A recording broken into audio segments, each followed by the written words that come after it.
reacción.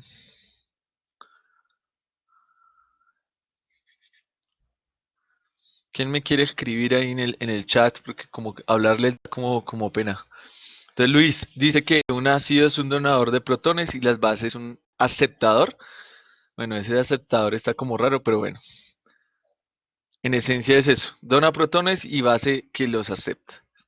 Y digamos que todo este cuento de ácido base se justifica, ¿cierto? Como ustedes me están diciendo que son donadores o que pueden aceptar protones, pues se justifica en el hecho de que hay una propiedad que se llama el pH, que de alguna manera, así a grosso modo, diccionario Larousse, me mide o me da una idea de la acidez o basicidad que tiene una sustancia, ¿cierto?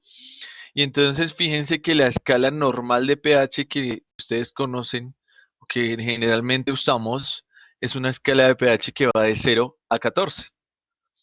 ¿Alguien sabe por qué esa escala de pH va de 0 a 14? Jaimito se los explicó. Jaimito el cartero.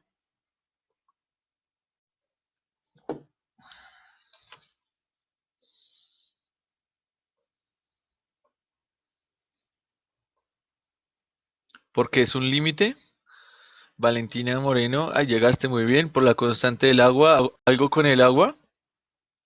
Bueno, sí, tienen razón, porque si ustedes se acuerdan de su química analítica, hay algo que se llama la constante de ionización del agua, ¿cierto? Que si nosotros tenemos el agua se puede ionizar, está en un equilibrio, ¿cierto? Con H más, los iones hidrogonio, que son hidratados realmente, y los iones hidroxilo, ¿cierto? Entonces ahí lo que vamos a tener es que esa constante equilibrio para esta reacción química solamente depende de qué? De la multiplicación de las concentraciones del ion hidrogonio y el ion hidroxilo en solución acuosa. Y esa multiplicación, esa constante, recuerden que aquí el agua no la tenemos en cuenta, ¿cierto? El agua líquida no la tenemos en cuenta aquí en la formulación de la constante de equilibrio, pues por eso solamente tenemos la multiplicación de los iones presentes en solución. El valor de esa constante de equilibrio es de 10 a la menos 14. ¿Sí? Que si nosotros queremos ponerlo en términos de pH, recuerden que siempre que nosotros tenemos la función P por aquí, significa que yo le estoy sacando el menos logaritmo a algo. Porque yo también puedo tener pH, puedo tener pOH, puedo poner P cloruros, P de lo que sea. El P no solamente me limita al pH. Yo puedo sacarle la operación o la función P cualquier cosa. En este caso, pues ese P menos logaritmo, pues aplica aquí a la concentración de iones hidrogonio. Entonces, si nosotros aplicamos esto acá, ¿cierto? Y separamos estos logaritmos y los multiplicamos por -1, ¿cierto? Lo que vamos a obtener es que el pH más el pOH presentes aquí en agua me tienen que sumar 14. Entonces el pH nosotros lo manejamos como una escala que va de 0 a 14 precisamente ¿por qué? Por la constante de ionización del agua, que es 1 por 10 a la menos 14. Si la constante de ionización tuviera otro valor, pues nuestra escala de pH pues sería diferente. ¿Listo? Y esto es importante, ¿por qué? Porque en analítica, no sé si lo discutieron también, y es que nosotros generalmente llevamos a cabo todas las reacciones en solución acuosa. Por eso hablamos nosotros del agua. Pero no todas las reacciones o no todos los análisis necesariamente se tienen que llevar en solución acuosa. Yo también puedo utilizar otros solventes, ¿sí? Yo puedo hacerla en ácido acético, puedo hacerla en etanol, ¿cierto? Y si yo cambio el solvente que estoy utilizando, pues nuestra escala de pH va a cambiar. Va a depender de qué? De la ionización particular del solvente que yo estoy utilizando. Entonces, por ejemplo, para el etanol, si la memoria no me falla, si yo quiero relacionar la escala de pH con la que podría obtener con el etanol su escala de pH iría más o menos como desde -5 hasta 24, si la memoria no me falla. ¿Listo? Entonces recuerden que la escala de pH solamente es una medida de la cantidad de iones hidrogonio o hidroxilo que yo tengo en solución acuosa. Por eso hablamos de 0 a 14, ¿no? Ahí son recorderis. Y obviamente, pues cuando la condición de esos dos iones que están presentes resultado de la ionización de agua es la misma, pues nosotros vamos a tener un pH de 7, un pH neutro. Cualquier pH inferior, pues será ácido, entonces vean que aquí hay varios ejemplos de sustancias que tienen pHs ácidos, o cualquier caso que tenga un pH más alto serán sustancias que son básicas. ¿Listo? Eso es a grosso modo, digamos que, ¿por qué la escala de pH va de 0 a 14? ¿Vale? Pero cuando yo tengo ácidos y bases, yo puedo definir un ácido y una base dependiendo diferentes puntos de vista. Entonces, generalmente en química nosotros hablamos de ácidos y bases de Arrhenius, de Bronsted-Lowry y de Lewis, ¿cierto? Y entonces, ¿quién me quiere recordar cuál es la definición de ácido y de base dada por Arrhenius?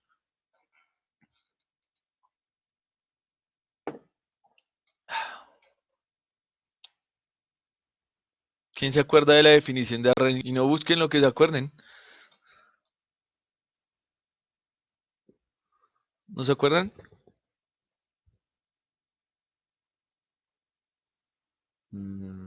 Están muy tímidos hoy.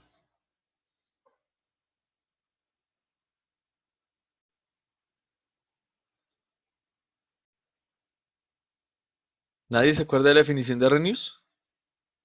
¿Y la de Bronsted? ¿Alguien se acuerda de la definición de Bronsted?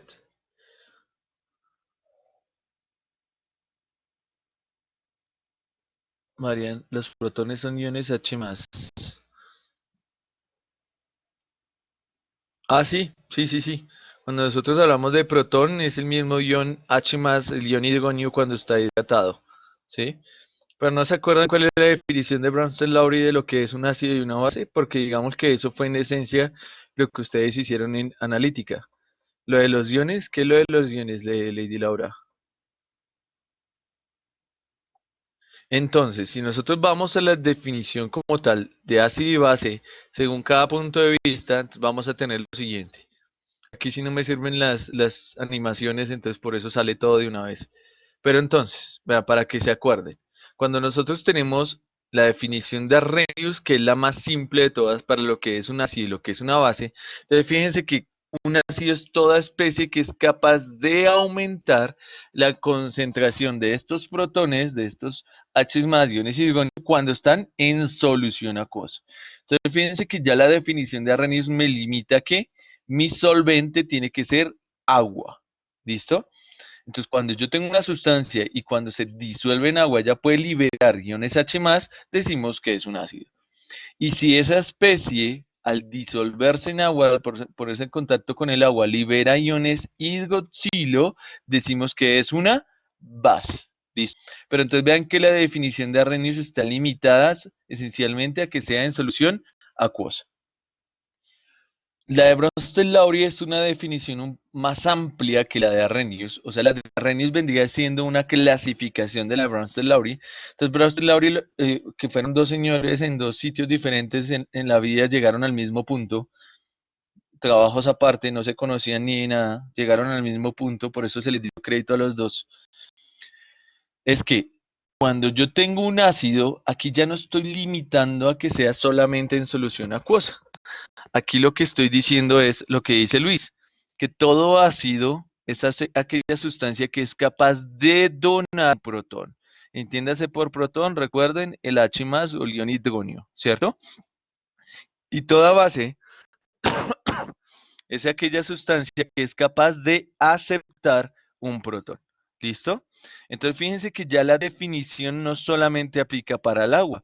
Entonces ahí podemos tener sistemas que no sean acuosos, como les decía hace un rato. Yo puedo llevar a cabo la reacción en ácido acético, por ejemplo, ya no necesito agua, pero ahí el concepto ácido base se mantiene.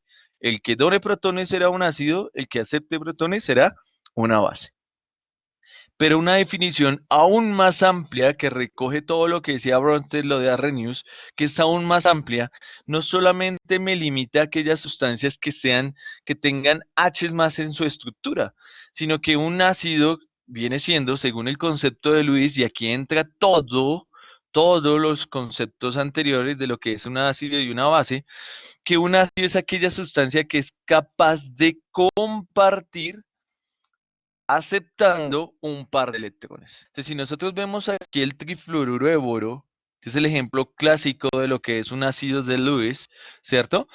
El boro, ¿se acuerdan que cuando nosotros hicimos la estructura de Lewis, el boro está deficiente en electrones? ¿Por qué? Porque los flúor no le prestan. El borito solamente tiene 6 electrones. Quiere decir que en esta molécula yo voy a tener una carga parcialmente positiva sobre el átomo de boro. Quiere decir que si yo tengo cualquier molécula que pueda compartirle un par de electrones, pues ese boro los va a aceptar. Y entonces esta es la definición de un ácido de Lewis, que puede aceptar un par de electrones.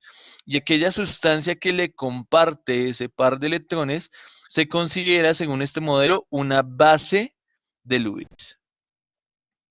En todas se habla de bases y ácidos conjugados. En esencia, sí, señora.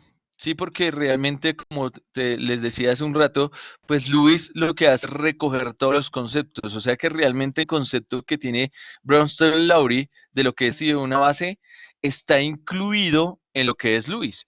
Porque si ustedes miran este ejemplo que está aquí arriba, vean que este es un ácido de Bronsted. ¿Por qué es un ácido de Bronsted? Porque puede donar un protón, ¿cierto?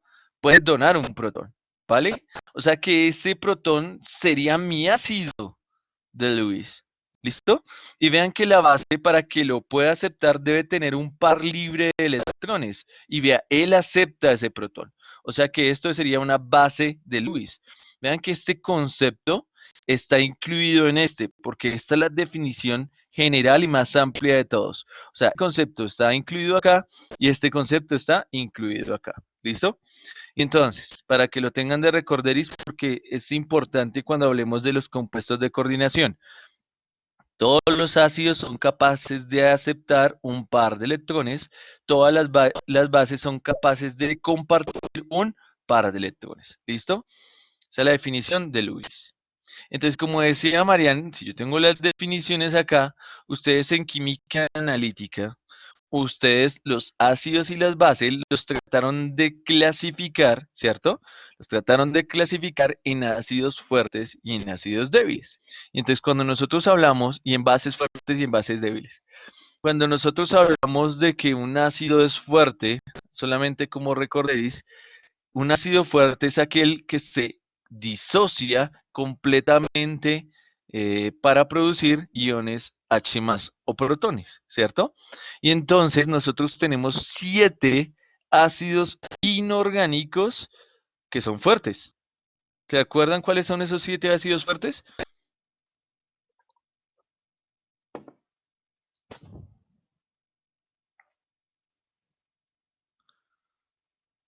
El ácido clorhídrico es uno, bien.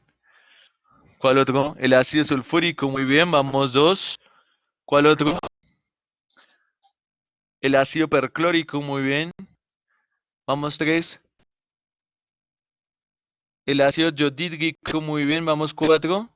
El ácido fosfórico, error, ¿no? El ácido bromídrico, muy bien, vamos cinco. El HF no es un ácido fuerte, Carol. El ácido nítrico, muy bien, ya vamos seis. Me falta uno.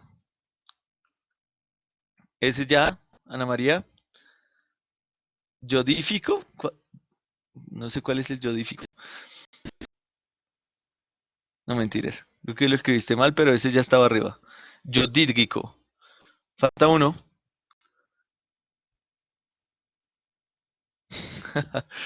Nítrico ya está por allá arriba, mujer. Falta otro. Ya, ya está. Falta uno con cloro, sí, señora. Sulfúrico ya está, Laura. No, señora. Ácido hipocloroso no es. El ácido clórico, muy bien. Entonces nosotros tenemos 7 ácidos fuertes que son el ácido clorhídrico, bromídrico, yodídrico, el ácido clórico, el ácido perclórico, el ácido nítrico y el ácido sulfúrico. Son los 7 ácidos fuertes. ¿Por qué decimos que son fuertes? Porque se disocian completamente para producir iones hidrógeno. ¿Listo? Cualquier ácido que no esté en esa lista, por ejemplo el ácido ortofosfórico que fue el que puso Luis, pues ya no es un ácido fuerte, sino un ácido débil. ¿Listo? Y entre las bases, pues vamos a tener lo mismo. Las bases fuertes son las que se van a disociar completamente, ¿cierto? Para producir iones hidrógeno. Y entonces, inorgánicas, solamente hay 8 bases fuertes. ¿Cuáles son esas 8 bases fuertes?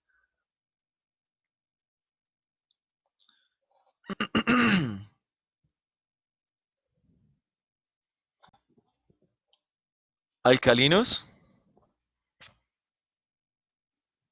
Bueno, son los hidróxidos de los metales alcalinos, muy bien. Entonces tenemos el hidróxido de litio, el hidróxido de sodio, el hidróxido de potasio, el hidróxido de rubidio, el hidróxido de cesio, ¿cierto?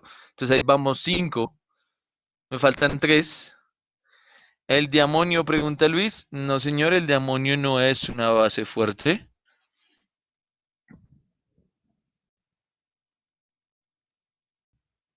El de francio, no tenemos idea del de francio porque el francio es el elemento menos abundante en la corteza terrestre. El menos o el segundo menos. Está entre el francio y el astato. Y la mayoría de isótopos del francio son radiactivos, por eso es que nosotros no lo consideramos nunca, que realmente no tiene ningún compuesto con aplicación, porque sencillamente el francio se descompone. Entonces por eso el francio no lo tenemos en cuenta. Laura, muy bien, tenemos el hidróxido de calcio, entonces ya vamos 6, me faltan 2,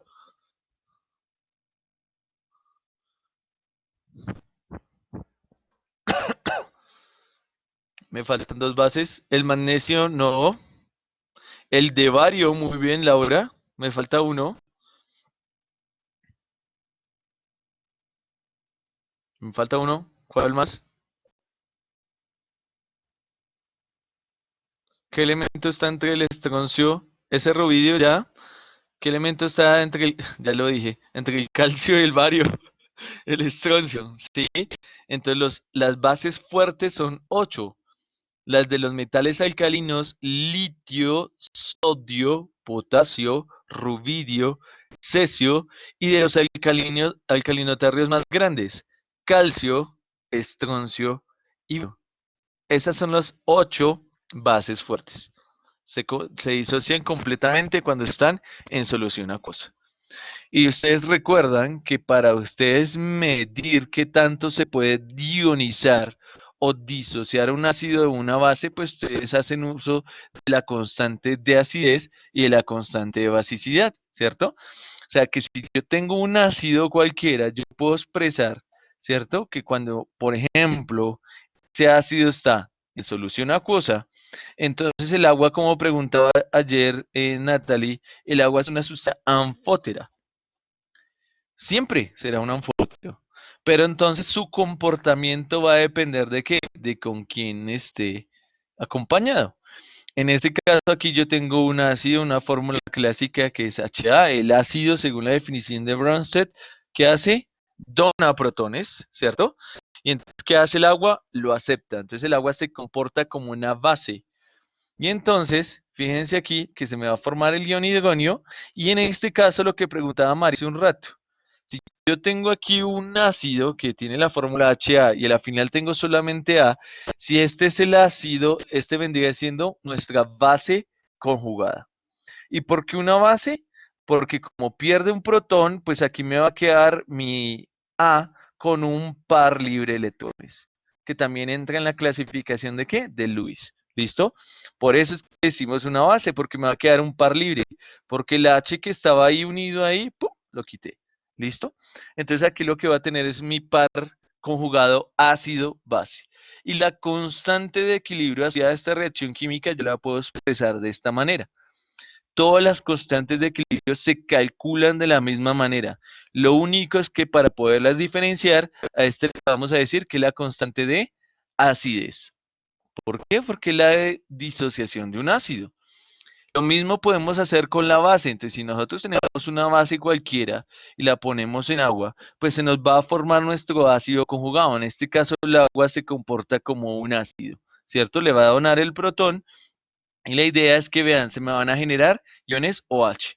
Fíjense que en esta ecuación me está representando los tres tipos de ácidos que tengo. Vean, tengo un ácido de Arrhenius, ¿por qué? Porque se generan OHs en solución acuosa. Es una base de Bronsted porque acepta protones. Y es una base de Lewis porque para que pueda aceptar esos protones esto debe tener un par libre. O sea, fíjense que todos los conceptos en este caso aplican. ¿Sí ven? Y la constante de equilibrio para esta reacción pues será la multiplicación de las concentraciones de los productos sobre la del reactivo. Y en este caso el apellido que recibe esa constante de equilibrio pues será de basicidad. Y algo aquí, recorderis, porque a mucha gente se le olvida siempre. Cuando yo tengo un par ácido-base conjugados, ¿cierto? Siempre que yo multiplico la constante de acidez por la constante de basicidad, ¿cierto? Repito, del par ácido-base conjugados, la multiplicación, si yo tengo todo en solución acuosa, me tiene que dar la constante de ionización del agua. 1 por 10 a la menos 14. ¿Listo? Entonces, en esta tablita lo que les estoy mostrando son diferentes tipos de ácidos y los valores de constante de acidez y de pKa para esos ácidos. Recuerden que el pKa es aplicar la función P, sacarle el menos logaritmo a la constante de acidez, ¿cierto? Entonces vean que el ácido perclórico, para que sean ácidos fuertes, vean cómo tiene que ser su pKa en agua. Tienen que ser valores negativos. ¿Por qué? Porque la constante de equilibrio en nuestro caso es mucho más grande que 1. Todo el equilibrio, toda la reacción está desplazada hacia la derecha. Por eso tenemos pKs que son negativos, ¿sí? Porque las constantes son mayores a 1. Fíjense inclusive los valores. Aquí hice 10 a la 2 y aquí hice 10 a la 10. Entonces vean que inclusive entre los ácidos fuertes, nosotros podemos clasificar inclusive si hay ácidos más fuertes que otros. Entonces en el caso del perclórico, el perclórico es un ácido mucho más fuerte que el ácido clorhídrico. Sí, señora, aplica el equilibrio también, sí, porque ahí tendríamos que tener en cuenta también el equilibrio que podría tener nuestro solvente. Entonces más adelante tengo un ejemplo para mostrarles, ¿vale? Y vean que la característica de los ácidos débiles es que su constante es menor a 1, por eso sus pKa son positivos. Y entonces aquí viene mi primera pregunta. Carol puso que el HF era un ácido fuerte, pero realmente el HF es el único ácido de los halógenos que es un ácido débil. ¿Alguien sabe por qué es un ácido débil? El HF.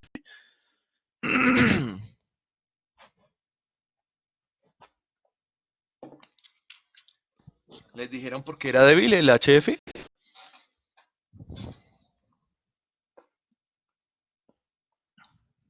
Por su alta electronegatividad. Si fuera por su alta electronegatividad, el enlace, la densidad de carga estaría casi que sobre el flúor, entonces sería más fácil de romper. O sea que se disociaría más fácil. Quiere decir que esa no es la respuesta. ¿Alguna otra idea? Laura dice que no. ¿Por qué el HF es un ácido débil? Bueno, porque no es pero ¿por qué no es un electrolito fuerte? Nosotros esperaríamos que si los otros halógenos son ácidos fuertes, ¿cierto? Pues el HF también lo debería ser, ¿cierto? Y aún más por lo que dice Alejandro, porque la diferencia de electronegatividad es aún más grande, porque es parecido a un gas noble. Bueno, entonces les voy a dejar esta tareita. Hace referencia a algo que se llama par iónicos y a la fuerza de enlace. Tareita para la próxima semana. Busquen por qué el ácido fluorhídrico es un ácido débil. ¿Listo? Ahí ya les di más o menos la clave. Un ácido débil. ¿Listo? Entonces lo mismo pasa con las bases. Vean, aquí tenemos diferentes constantes de basicidad y tenemos diferentes pKb. ¿Listo? Estos son los ácidos y bases de bronce comunes que ustedes vieron en analítica. En inorgánica es importante ampliar un poquito y decir que algunos metales también se pueden comportar como ácidos.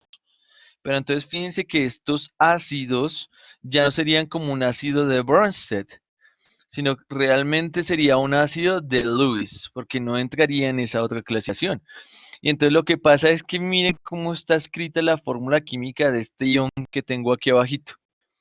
tengo hierro y asociado a ese hierro hay 6 moléculas de agua. ¿Listo? Lo que pasa siempre que yo tenga iones en solución, el agua va a tratar de ¿qué? De solvatar esos iones. Porque recuerden que también hay una entalpía de hidratación ahí asociada, y entonces el hierro más 3 debe hacer parte de un compuesto iónico para poderlo separar. Es por esta interacción que hace el agua con el hierro, tiene que ser bastante grande. Entonces fíjense que el agua tiene pares libres, ¿cierto? Son pares libres. Y entonces esos pares libres que tiene el agua hacen que el agua se pueda comportar como una base, ¿cierto? Una base de Lewis. Y el hierro, como tiene carga positiva, ¿cierto? Tiene carga positiva, pues él puede interactuar con los electrones que son negativos. Entonces aquí lo que voy a tener realmente es que esto que está aquí es un ion complejo, ¿sí? Es un ion complejo, ¿vale? Que hace parte de los compuestos de coordinación. Aquí el agua está actuando como ligante. Es decir, que siempre que yo tenga un ion metálico en solución acuosa, ese ion metálico se va a hidratar, o sea, el agua va a actuar como un ligante, porque tiene esos pares libres que me permiten interactuar con el hierro. Entonces, en ese caso, se me nos va a formar enlaces covalentes coordinados. Ese es el fundamento de la formación de los compuestos de coordinación. Pero pues obviamente eso lo veremos mejor después. Aquí lo que importa es que si yo tengo ese ion en solución acuosa, o sea que va a estar hidratado, él se puede ionizar en solución acuosa. Y fíjense que cuando se ioniza puede producir iones hidróneo. O sea que se comporta como un ácido. Y vean que inclusive este equilibrio está representado con una pKa que es de 3,3. O sea que es realmente ácido. Cuando ustedes tienen una sal de hierro más 3, por ejemplo, cloruro de hierro más 3 o nitrato de hierro más 3, esa sal va a ser una sal que cuando se disuelva en agua va a generar que el H de esa solución sea menor a 7. O sea, ya no va a ser un pH neutro. Entonces recuerden que las sales también pueden ser sales ácidas o básicas, dependiendo de qué, de si el anión que está presente es una base conjugada o si es un ácido conjugado. Aquí lo que les estoy diciendo es que ya los iones metálicos, ellos solitos de por sí, ya pueden ser ácidos. Ellos solitos pueden disminuir el pH. ¿Listo? Esto de aquí es un ácido de Lewis. Y entonces el concepto que está aquí es la base de la formación de los compuestos de coordinación. Que siempre mis centros metálicos van a actuar como ácidos de Lewis y los ligantes, todo lo que se una a ese metal, van a actuar como bases de Lewis. ¿Listo? Para que lo tengan presente para después. Aquí yo traía un ejercicio de recorderis, ¿cierto? De cómo se hace un buffer. ¿Todos se acuerdan cómo es un buffer? ¿Cómo se debe preparar? ¿Qué debo aplicar? Que yo no me acuerdo si la primera clase hablamos de eso o no, porque no me acuerdo. Ay, Carol, perdón, sí, lo siento, no había visto la pregunta. Henderson, yo no sé qué más. Bueno, hicimos un ejercicio muy bien. Entonces recuerden que las soluciones amortiguadoras o los buffer son muy importantes que ustedes los puedan conocer, ¿cierto? Y como lo dijimos en esa primera clase y como lo vieron con Jaime, ¿cierto? Pues la idea cuál es, que muchos de nuestros procesos biológicos, ¿cierto? En la sangre, en el estómago, se hacen a un pH determinado. Entonces, en nuestro organismo, nosotros tenemos sistemas buffer. Y esos sistemas buffer, pues deben estar compuestos de un ácido o base débil con su respectivo ácido o base conjugado, ¿cierto? Y entonces, si nosotros tenemos en cuenta eso, una solución buffer es aquella sustancia que es capaz de mantener relativamente constante su pH en solución acuosa, ¿cierto? Y entonces, si yo les pongo, por ejemplo, no vamos a hacer el ejercicio completamente, se los voy a dejar de tarea para que lo hagan de recorderis, pero sí quiero que veamos estas de acá. Si yo quiero preparar un buffer que tenga un pH 4, ¿cierto? Vamos a contestar la primera pregunta. ¿Cuál de estos ácidos debería yo utilizar de tal manera que ese ácido y su base conjugada, obviamente, sean las más apropiadas para preparar el buffer. ¿Cuál de esos tendría yo que escoger?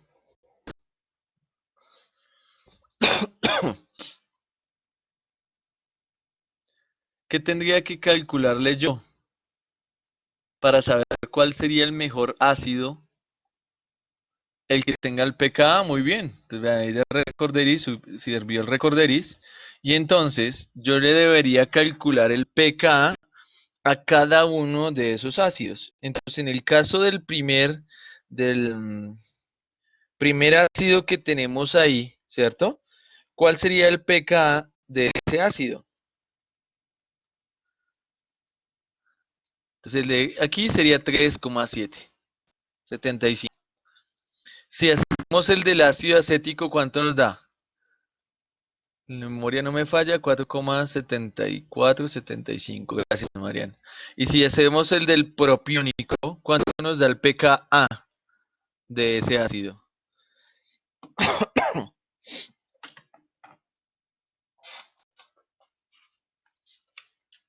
Nos da 4,87. Muy bien. Entonces, ¿cuál debería ser el ácido y la base conjugada apropiada para preparar el buffer? ¿Cuál sería la mejor? Marian dice que el primero, el fórmico. ¿Y por qué el acético no?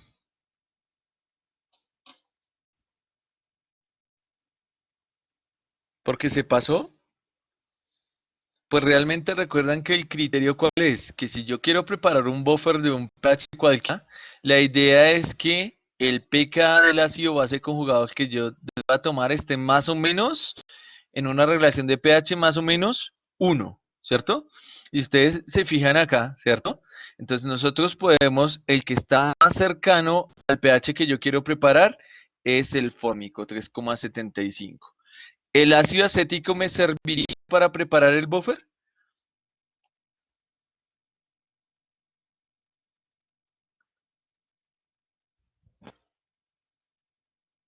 ¿El ácido acético me serviría? Sí, claro que sí. Solamente que su poder amortiguador sería menor. ¿Por qué sería menor? Porque lo ideal es que las concentraciones de ácido y base conjugados sean más o menos que similares. Por eso ponemos este valor aquí. Cuando la diferencia ya es muy grande, ¿qué significa? Que yo voy a tener o más ácido o más base. ¿Listo?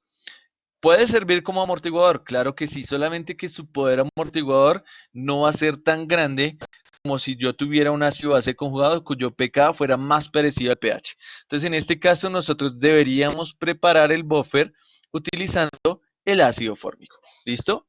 Entonces, segundo punto de la tarea. Quiero que se hagan este ejercicio. ¿Listo? Solamente ahí como recordaréis. ¿Vale? Que lo tengan ahí siempre. Voy a saltar por acá. Lo mismo aplicaría para el propiónico, sí señora. Sí señora, tienes toda la razón. Solamente que ya su pKa es un poco más alejado, podría funcionar como buffer, ¿cierto? Solamente que como les decía, su poder amortiguador sería menor, porque ya las diferencias entre ácido y base ya serían muy diferentes. ¿Listo? Entonces vean, recuerden que aquí está la clase inorgánica se trata de un poco más descrita, no tenemos tantos numeritos y demás. ¿La podríamos hacer con más numeritos? Claro que sí, solamente que se complicaría todo. Entonces aquí lo que hacemos es mucho describir y ver las tendencias de comportamiento de los diferentes elementos químicos. Y entonces miremos, por ejemplo, esto que está por aquí. ¿Qué tienen en común la gente de la izquierda? ¿Qué tienen en común estos elementos que están por acá? ¿Qué tienen en común el sodio, con el calcio, con el aluminio, con el fósforo, con el azufre, con el cloro? ¿Qué tienen en común esos elementos que están ahí?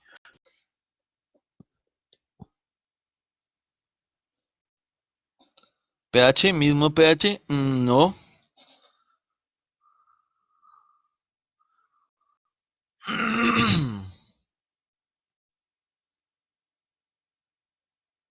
¿Mismo pH? No, señor. ¿Que son cationes? Bueno, son cationes, sí, muy bien. Pero ¿qué otra cosa tienen en común? Fíjense que estamos hablando arriba de tendencias. ¿Qué tienen en común sodio, calcio, aluminio, fósforo, azufre, cloro? Todos están en el mismo periodo de la tabla periódica. Muy bien, Alejandra, todos están en el mismo periodo, ¿sí? Y entonces fíjense que nosotros podemos ver una tendencia en el comportamiento ácido-base que tienen los elementos en un periodo, ¿sí?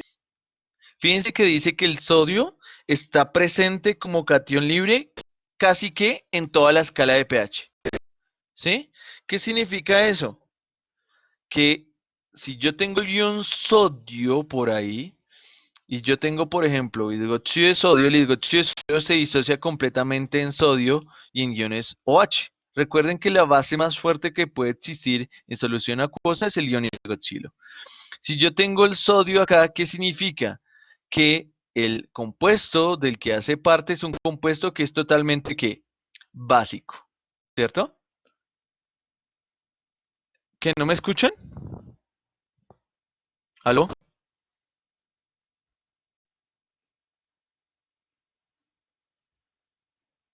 Juliana, entonces no sé qué hiciste.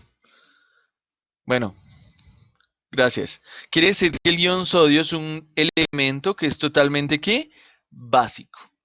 Y cuando nosotros nos movemos de izquierda a derecha en la tabla periódica, fíjense más o menos qué especies predominan cuando yo cambio el pH para un elemento particular. Fíjense que el calcio también casi que existe en toda la gama de pHs, excepto aquí. Cuando el pH ya es muy básico, se precipita el hidróxido de calcio. Vean que el aluminio solito solamente existirá en qué? A pHs muy bajos. Generalmente cuando yo tengo toda la gama de pHs aquí, existe como un hidróxido y aquí existe como un hidróxido cargado, ¿cierto? El ion aluminato, hidroxialuminato. Quiere decir que aquí el carácter básico se empieza a perder y empieza a aumentar el carácter ácido que tienen los elementos. Porque inclusive, vean, que significa que el sodio es más básico que el calcio más básico que el aluminio. Vean que aquí ya el hidróxido de aluminio ya no es una base fuerte, sino que es una base débil. Inclusive el aluminio ya empieza a tener cierto carácter anfótero, ¿vale? ¿Qué quiere decir? Que se puede comportar como ácido o como base. En este caso, si vemos la estructura, sería una base débil.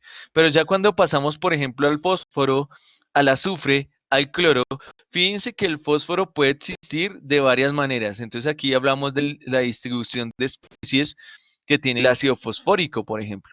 ¿Sí? El ácido ortofosfórico solamente existe en pHs muy ácidos, el ion fosfato en pHs muy básicos, pero en intermedios tenemos los iones de hidrógeno fosfato e hidrógeno fosfato, ¿cierto? Y recuerden que cada uno de estos iones se puede comportar o como ácido o como base, ¿cierto? O sea que también son sustancias anfóteras. Entonces, de aquí hacia allá empieza a aumentar el carácter ácido que tienen los compuestos. Fíjense que el ion sulfato vendría siendo la base conjugada del ácido sulfúrico, ¿cierto? El ácido sulfúrico se disocia completamente, ¿cierto? En el ion bisulfato y el ion hidrógeno, y el ion bisulfato se disocia en sulfato. Solamente que este ion ya no es un ácido fuerte, sino es un ácido débil, pero que tiene una constante de acidez bastante grande, por decirlo de alguna manera. O sea que su pKa es pequeño. Por eso solamente puede existir a pHs muy pequeños. Y este, que es el ion perclorato, pues es la base conjugada de ¿quién? Del ácido perclórico. Y el ácido perclórico es un ácido supremamente fuerte. Está disociado completamente. Entonces, ¿qué es lo importante de acá? Que ustedes vean que cuando yo me muevo en la tabla periódica, ¿qué pasa con el carácter ácido y básico de los elementos cuando yo me muevo en un periodo? Que si yo voy de izquierda a derecha, de sodio a cloro, ¿cierto? El carácter ácido empieza a aumentar. ¿Listo? O lo que es lo mismo, si voy de derecha a izquierda, el carácter básico empieza a aumentar. ¿Listo? Esa es la tendencia que yo puedo ver en un periodo. Pero si yo lo miro en términos de un grupo, fíjate que, por ejemplo, los del grupo 15, los del grupo 5A, Nitrógeno, fósforo, arsénico, antimonio, bismuto. Fíjense que el nitrógeno, cuando trabaja con el mayor número de oxidación que puede tener, que es más 5, ¿cierto? Forma el ácido nítrico. Y el ácido nítrico es un ácido fuerte. Cuando yo miro el fósforo, ¿cierto? Exactamente, sería igual esa tendencia en todos los periodos. Sí, señora. Esa es la idea. Cuando yo tengo el fósforo aquí, más 5, que es el mayor número de oxidación que puede tener, se me forma el ácido ortofosfórico o fosfórico, que ya no es un ácido fuerte, sino es un ácido débil. El arsénico forma el ácido arsénico, que también es un ácido débil, pero el antimonio ya no forma un ácido y una base, sino que ya el comportamiento que tiene el antimonio es de anfótero. O sea, puede tener los dos comportamientos. Y ya el bismuto ya tiene el compuesto que puede formar, ya tiene carácter básico. O sea que el bismuto lo que forma es el hidroxilo de bismuto. ¿Listo? Entonces vean que en los grupos también puedo ver una tendencia en el cambio de las características y básicas que tienen los elementos. En un periodo, si me muevo hacia allá, aumenta el carácter ácido. Pero en un grupo, cuando yo me muevo de abajo hacia arriba, aumenta también ese carácter ácido. O sea que disminuye al revés, que es lo que nosotros estamos viendo aquí. Entonces, para que lo tengan en cuenta, este es el comportamiento ácido que tienen los elementos. Aumenta hacia la izquierda y aumenta hacia arriba. Pero no solamente nosotros nos podemos guiar de esas tendencias simplemente con el elemento. También podemos ver una tendencia clara cuando el elemento tiene varios números de oxidación. Entonces vean que, por ejemplo, en el caso del nitrógeno, sus ácidos más famosos son el ácido nítrico y el ácido nitroso. Cuando el estado de oxidación es más grande, significa que su ácido es más fuerte. ¿Listo? Cuando el número de oxidación es más pequeño, significa que su ácido es más débil. O sea que si nosotros pusiéramos, por ejemplo, aquí el ácido hiponitroso, que vendría siendo este de aquí, con donde el nitrógeno trabaja con más 1, si nosotros hablamos de la fuerza relativa de estos tres ácidos, pues el más 5 sería el más fuerte y el más 1, ¿cierto? Sería el ácido más débil. O sea que su constante de ionización sería más pequeña, o sea, su pK sería mayor. ¿Listo? Esa es una tendencia que nosotros podemos ver acá. Pero, por ejemplo, con los metales, aquí en el caso de nitrógeno, que es un no metal, pero en el caso de los metales, fíjense que también pasa lo mismo.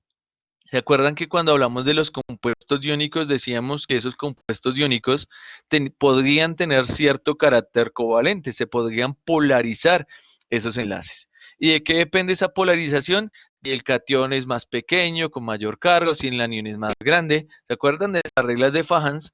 Y entonces, cuando nosotros tenemos el cromo más 3 y el cromo más 6, como el cromo más 6 tiene una densidad de carga muy alta y es un ion supremamente pequeño, ¿cierto? Él tiene una tendencia natural a formar enlaces covalentes. Por eso cuando yo tengo cromo más 6, el compuesto que forma el óxido, cuando yo le agrego agua, es un ácido, ¿sí? Entonces, mientras mayor sea el número de oxidación, más ácido será. Y entonces en el caso del cromo 3 ya la densidad de carga no es tan grande, el ion es un ion más grande, significa que no puede polarizar tan fácilmente, por eso sus compuestos tienen mayor carácter iónico. Por eso su tendencia es a formar el cromo más 3 compuestos que son básicos, como el hidroxilo de cromo 3. Luis, por eso existen los 5 estados de oxidación, no sabría decirle. Esto no está asociado con la cantidad de números de ion que puede tener. Entonces vean, aumenta la acidez de izquierda a derecha. Aumenta la acidez de abajo hacia arriba. Aumenta la acidez del compuesto mientras mayor sea su número de oxidación. Y entonces algo clave también es que cuando nosotros tenemos diferentes ácidos oxácidos como estos de aquí, pues la cantidad de oxígenos también es un reflejo de la fortaleza del ácido. Dice que en el caso del cloro, el cloro puede formar el ácido hipocloroso, el ácido cloroso, el ácido clórico y el ácido perclórico. Pero vean que los fuertes, ¿cuáles son? El clórico y el perclórico. ¿Y por qué? Porque tienen mayor número de oxidación, los iones son más pequeños, ¿cierto? Y además al tener mayor cantidad de oxígeno, el oxígeno es más electronegativo, lo que hace es jalar más la densidad de carga, dejando desprovisto o desprotegido al hidrógeno. Entonces el hidrógeno puede salir más fácil. ¿Sí? Entonces vean que hay unos conceptos, por ejemplo, electronegatividad de tamaño que te permiten a ti mirar si un ácido puede ser más fuerte o menos fuerte que otro. Porque aquí hablamos todo en una escalativa. Pues lo mejor sería tener siempre los pKs de todos para poder saber quién es más fuerte y quién es menos fuerte. Pero si nosotros vemos las fórmulas, nosotros podemos simplemente mirando su número de oxidación o la cantidad de oxígeno, ¿cierto? Podríamos inferir si su compuesto tiene mayor carácter ácido o tiene mayor carácter básico. Esa es como la idea. ¿Listo? ¿Alguna pregunta hasta ahí? Yo sé que estoy hablando mucho y los aburro, pero lo siento.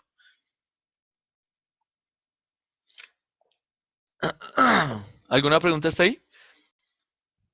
Sin pena.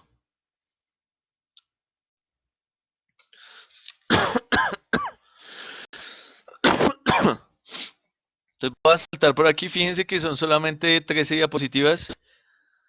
El hidrógeno que tiene más uno.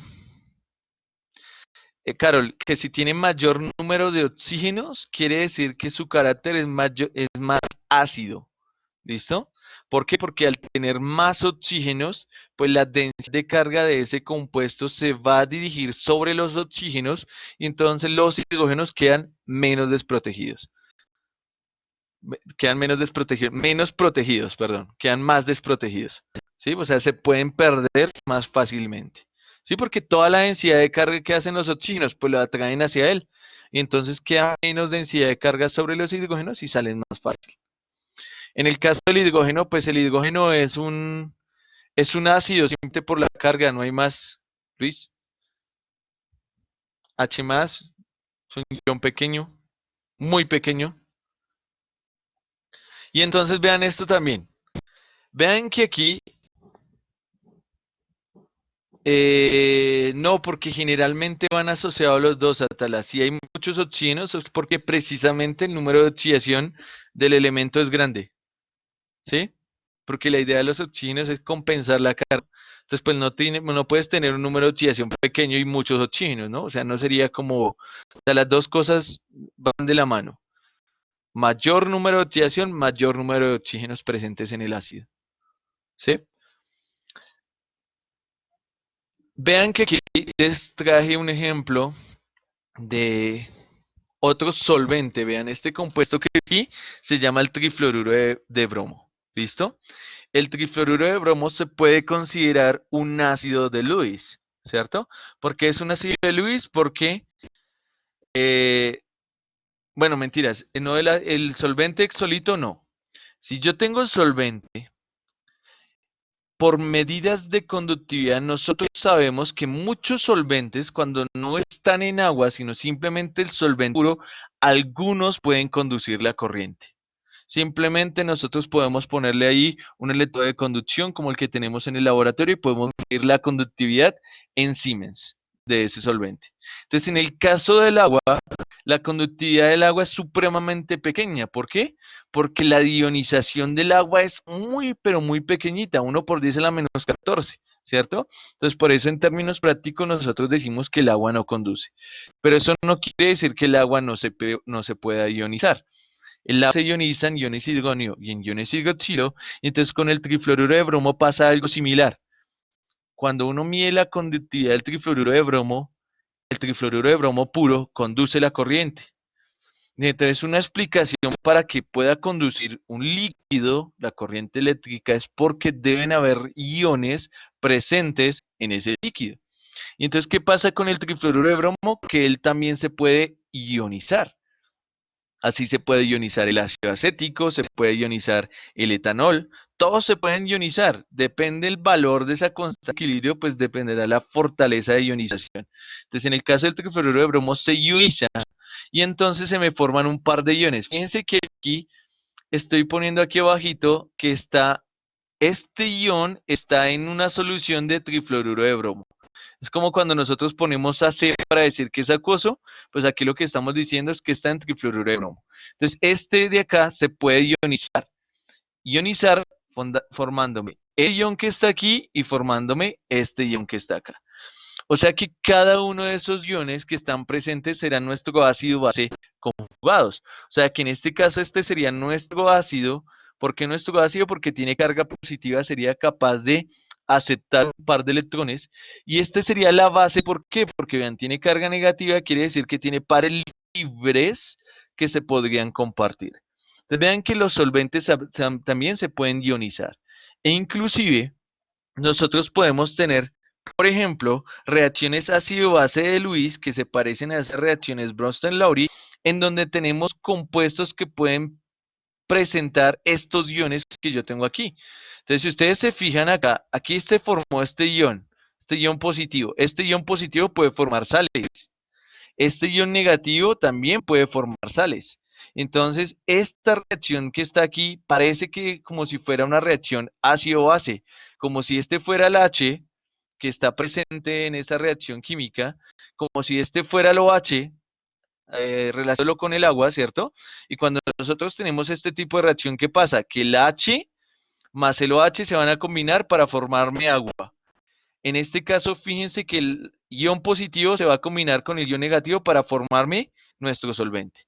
Entonces, fíjense que yo puedo tener reacciones ácido-base de Lewis muy parecidas a las reacciones ácido-base de Bronsted-Lowry.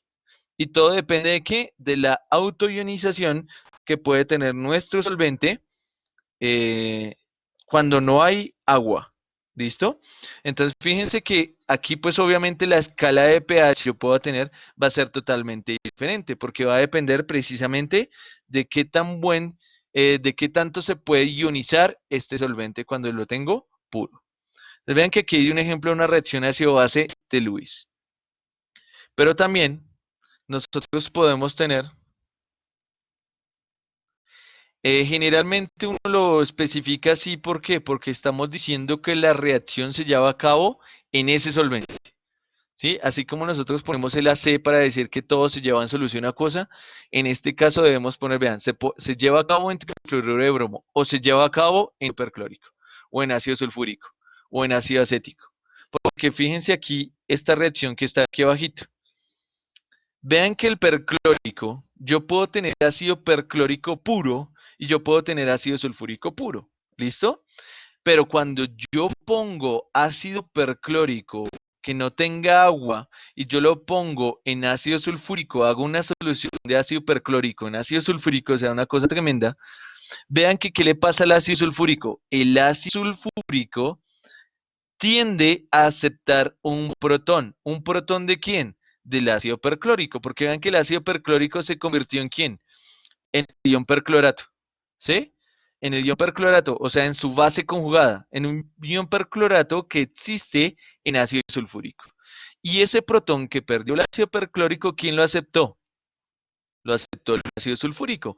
Entonces vean que nosotros decimos que el ácido sulfúrico es un ácido fuerte, pero en esta reacción química el ácido sulfúrico se está contando como una base. Entonces vean que ese concepto de ácido fuerte, base fuerte, dependerá del solvente que nosotros tenemos. En solución acuosa, pues obviamente estos dos ácidos son ácidos fuertes, ¿sí? Porque el ácido más fuerte que puede existir en solución acuosa es el ion hidrógeno. Pero cuando nuestro solvente ya no es agua, sino en este caso nuestro solvente es ácido sulfúrico, el ácido sulfúrico es un ácido más débil que el ácido clórico. Comparativamente hablando, es más débil el sulfúrico que el perclórico. O sea que en este caso el sulfúrico se va a comportar como una base de Bronsted, ¿sí? Y entonces ahí es cuando nosotros hablamos de la escala de superácidos, porque dependiendo del solvente que tenemos, nosotros podemos clasificar también los ácidos en fortaleza. Entonces el ácido más fuerte de esos 7 que nombramos hace un rato, de los ácidos de Bronsted, el ácido más fuerte es el ácido perclórico. Más fuerte que el clorhídrico, más fuerte que el sulfúrico, más fuerte que el nítrico, ¿sí? Porque vean que aquí el ácido sulfúrico actúa como una base. ¿Cuál es el ácido de Bronsted más fuerte que hay? Vean que es uno parecido al ácido sulfúrico, pero se llama el ácido fluorosulfúrico. Este es el ácido de Bronsted más fuerte que hay. No hay más fuertes, este es el más fuerte, el ácido fluorosulfúrico. O sea, hasta 1000 veces más fuerte que el ácido sulfúrico de acá. E inclusive nosotros podemos tener ácidos mucho más fuertes, o sea que la ionización es supremamente grande. ¿Y cómo podemos obtener esos ácidos súper fuertes? Por ejemplo, combinando un ácido fuerte que de Bronsted, ¿cierto? Que sería el ácido fluorosulfúrico, con un ácido de Lewis. Entonces, fíjense que cuando nosotros tenemos, por ejemplo, este compuesto que está aquí, que es la unión de pentafluoruro de antimonio con un ácido fuerte, que es el ácido fluorosulfúrico, lo que obtenemos es otra especie que es un ácido aún mucho más fuerte, tan fuerte que industrialmente a esta combinación, alrededor de un 10% de fluoruro de antimonio en ácido fluorosulfúrico en volumen, se llama esta vaina el ácido mágico. ¿En dónde se utiliza el ácido mágico? Se utiliza mucho, por ejemplo, para mejorar o para ramificar los hidrocarburos. Entonces, ustedes en orgánica han visto los hidrocarburos, ¿cierto? Han visto hidrocarburos que son lineales, han visto hidrocarburos que son ramificados, ¿cierto?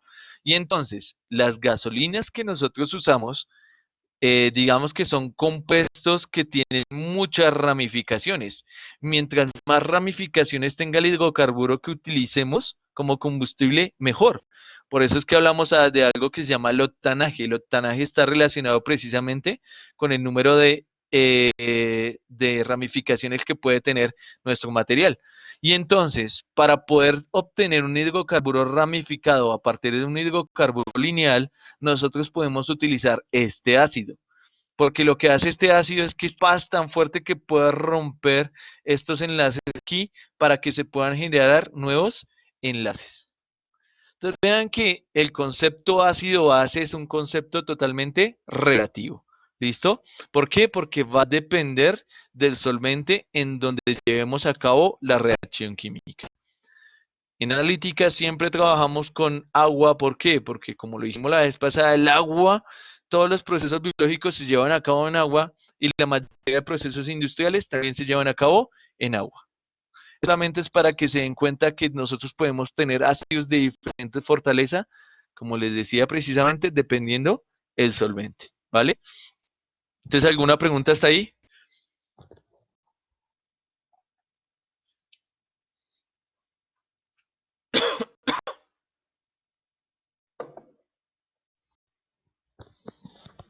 ¿Alguna pregunta hasta ahí?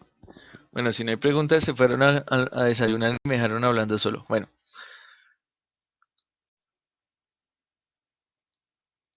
voy a terminar con un concepto que es nuevo para ustedes, que ya no ustedes no hablaron de eso en analítica. En analítica se quedaron con el concepto de Bronsted, ¿cierto? Y es el concepto de ácidos y bases duros y blandos, que fueron ideado por un señor que se llama Pearson. ¿De dónde sale este concepto ácido, base duro y blando de Pearson? Entonces, nosotros cuando hablamos de, por ejemplo, la formación del cristal iónico, ¿cierto? Hablamos de la energía reticular, que es un proceso exotérmico que se ve favorecido termodinámicamente. Hablábamos de algo que era el cambio en la energía libre de Gibbs, ¿cierto? Que ese cambio en la energía libre de Gibbs tenía que ser un valor menor a cero, ¿cierto? Para que el proceso fuera espontáneo.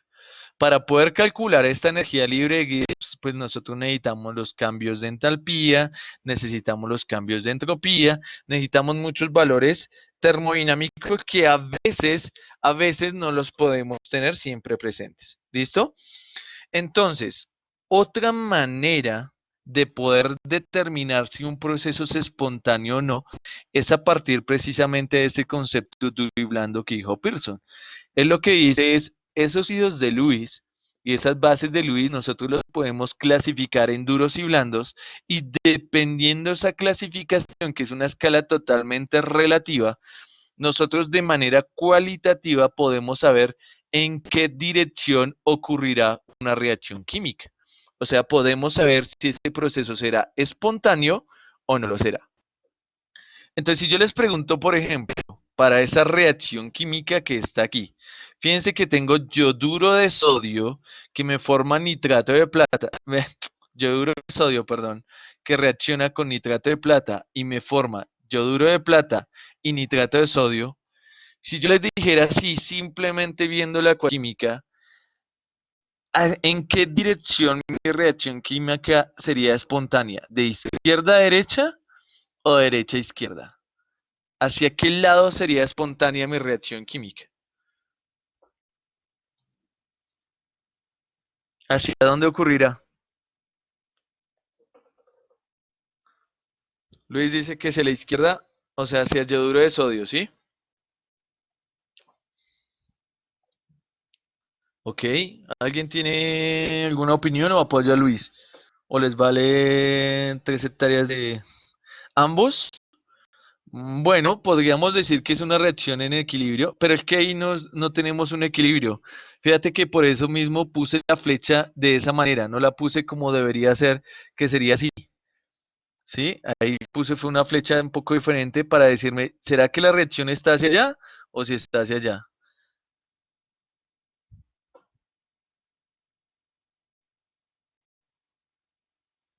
El sodio desplaza más a la plata por su serie de actividad, ok, izquierda, bueno. Entonces, para saber en qué dirección irá nuestra reacción química, entonces nosotros debemos saber qué sería un ácido duro de Pearson. ¿Qué es un ácido duro de Pearson? Vean que aquí está la definición. Un ácido duro son casi todos los metales que están presentes en la tabla periódica. Porque como lo dijimos hace un rato con el hierro más 3 es un ácido de Lewis, ¿cierto? O sea que todo lo que tenga carga positiva pues vendría siendo un ácido de Lewis, ¿cierto? Pero entonces, ¿qué es un ácido duro? Generalmente cuando tengo cationes pequeños y esos cationes o esos metales que forman esos cationes tienen baja electronegatividad. Entonces, ¿quiénes son ácidos duros? Casi que todos los elementos de la tabla periódica, o sea, todos estos que están en blanquito por aquí, que son pequeños, que tienen baja electronegatividad o que tienen alta carga, por ejemplo, el aluminio, ¿cierto? Esos serían ácidos duros. Es una clasificación totalmente relativa. ¿Listo? Ahorita no se preocupen de cómo sé cuál es cuál. Es totalmente relativo, ¿vale? Ya les digo cómo pueden diferenciarlos. ¿Y cuáles son los ácidos blandos? ¿Cuáles son los ácidos blandos? Todos los que son cationes grandes, ¿sí?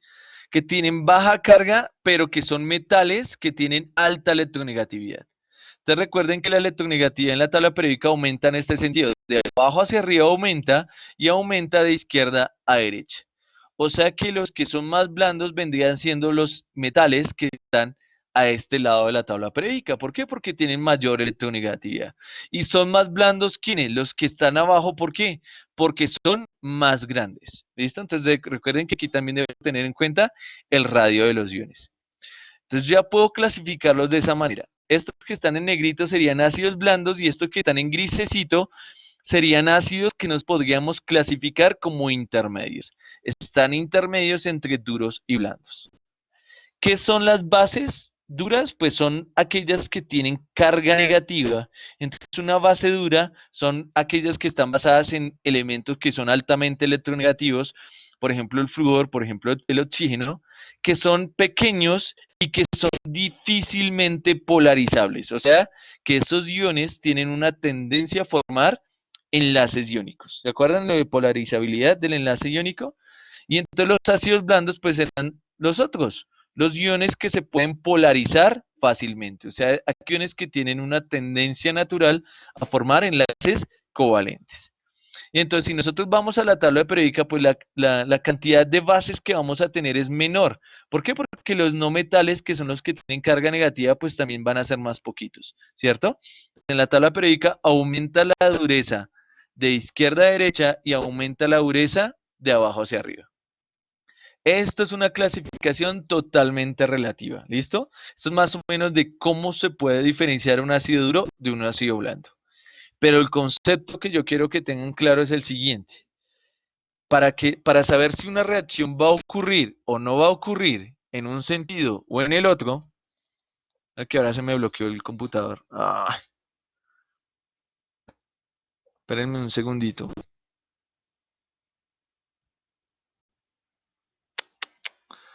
Se me bloqueó el Blackboard.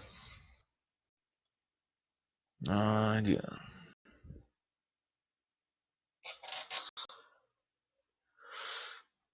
Ay.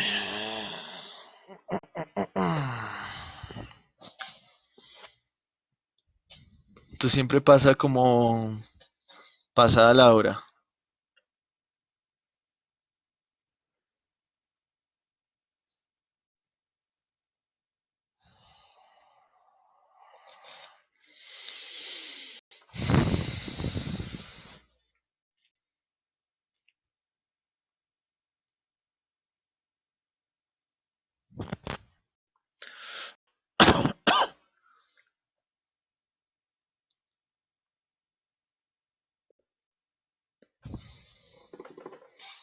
No.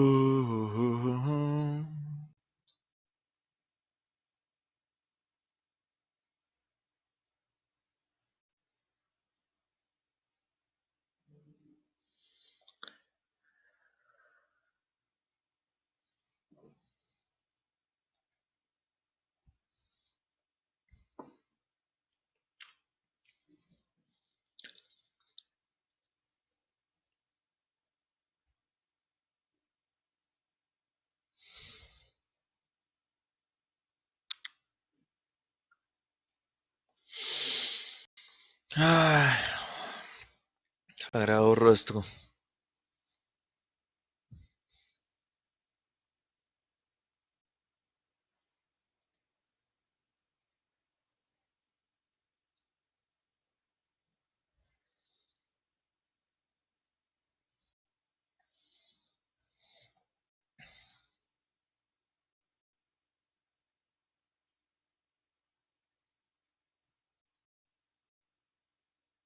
Mm.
¿Aló, me escuchan? Perdón, perdón. Casi se me explota el computador. Yo creo que está igual de aburrido que ustedes. Por eso no quería seguir. Tranquilos que ya voy a terminar. Ya va a terminar. Entonces había quedado aquí en donde está buena la clase, no diga mentiras. Entonces el concepto de ácido, base y duro, como les decía, es un concepto realmente cualitativo. La definición que ustedes aprendan este carretazo realmente no me interesa. Lo que me interesa es lo que les voy a mostrar a continuación. Y es cómo aplicamos ese concepto acá. Y entonces para poder saber si una reacción va a ocurrir o no va a ocurrir en un sentido o en el otro, pues yo tengo que tener en cuenta la dureza y blandura de esos ácidos y esas bases. Y entonces fíjense lo que dice aquí que está súper resaltado, y es que los ácidos duros prefieren unirse a bases duras y los ácidos blandos prefieren unirse a bases blandas. Y entonces, digamos que nosotros tenemos estas reacciones por acá, ¿sí? Cuando nosotros miramos la dureza que tienen, por ejemplo, los metales alcalinos, fíjense que ahorita hace un rato dijimos que, bueno, les dije que la dureza aumenta de abajo hacia arriba. Mientras más pequeño sea el cation, más duro será. Entonces, si yo miro la escala relativa entre los metales alcalinos, pues el litio sería un ácido más duro que el sodio más duro que el potasio más duro que el rubio, etc. Y si miramos los halógenos, pues las bases, aquí serían las bases, ¿no? Porque ellos tienen que tener número de oxidación negativo. El fluoruro sería la base más dura que el cloruro más duro que el bromuro y el bromuro más duro que el yoduro. Y entonces cuando yo tengo diferentes reacciones en donde están involucradas esos iones, pues lo ideal que es que la reacción irá hacia la derecha o hacia la izquierda dependiendo de qué, de que en qué lado esté el ácido duro con la base dura y en qué lado esté la base blanda con el ácido blando, ¿sí? Entonces, si nosotros miramos esta reacción, la primera que está aquí, voy a borrar esto, y miramos simplemente la primera, que vendría siendo esto. Miren que aquí tengo potasio y aquí tengo litio, ¿cierto? Si nosotros comparamos la dureza que tienen esos ácidos, porque son metales, los metales son los ácidos, ¿quién es más duro? Más duro es el litio, ¿cierto? Y entonces, comparativamente hablando, como esto es una escala relativa, pues si el litio es el duro, pues el potasio tendría que ser el blando. ¿Listo? Y si yo miro ahora los aniones entre el fluoruro y el fluoruro sería una base dura y el yoduro sería una base dura. Entonces, nuestra reacción no puede ocurrir en este sentido.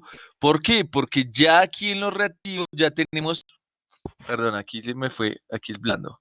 Ya tenemos blando con blando y duro con duro. Quiere decir que si yo tuviera esta reacción en el sentido de izquierda a derecha, sería una reacción que no sería espontánea. ¿Qué sería lo espontáneo? Que la reacción, si en caso de que ocurriera, fuera de derecha a izquierda. Porque fíjense aquí que aquí está duro con blando, aquí está blando con duro, pues lo ideal es que se tienden a unir duro con duro y blando con blando. Lo mismo pasa acá. Vean que el sodio es un ácido duro, el potasio sería la base dura, ¿cierto? El yodo, la base blanda, perdón, el yoduro sería la base blanda, el fluoruro sería la base dura, y entonces fíjense que aquí ya está combinado blando con blando y duro con duro, ¿sí? Quiere decir que mi reacción sería espontánea de derecha a izquierda. Quiere decir que de izquierda a derecha no ocurriría ningún tipo de reacción química entre las dos.